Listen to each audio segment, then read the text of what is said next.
papunta ako sa pupuntahan ko. At tumabi ako sa gilid ng kalsada para umihi.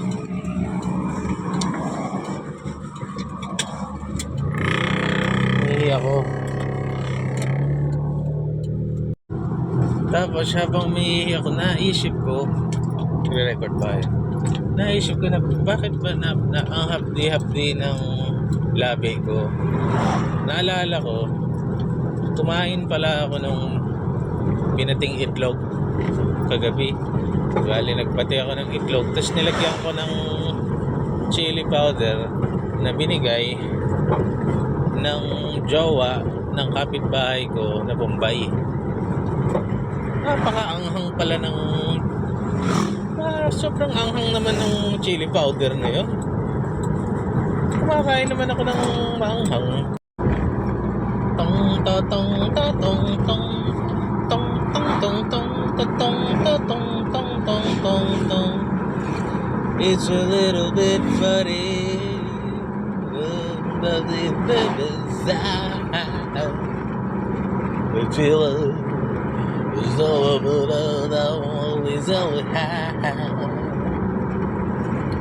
I don't have much money, but girl, if I do, I'll build a big house where we both can live. And you can tell everybody that this is your song. You made it quite simple. Well, that is so.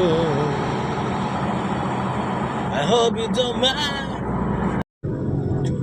Ang bilbil mo, ang bilbil ko, bilbil, ang bilbil mo, ang bilbil ko ay bilbil nating dalawa. Minsan, naisipan kong paglaruan ang aking mga bilbil. Totoo ito Nagulat ako kasi yung bilbil ko tumigas.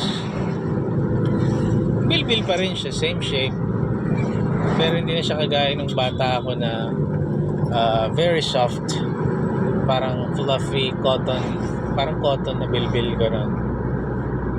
Soft layers of fats floating around. Parang gano'n. Tapos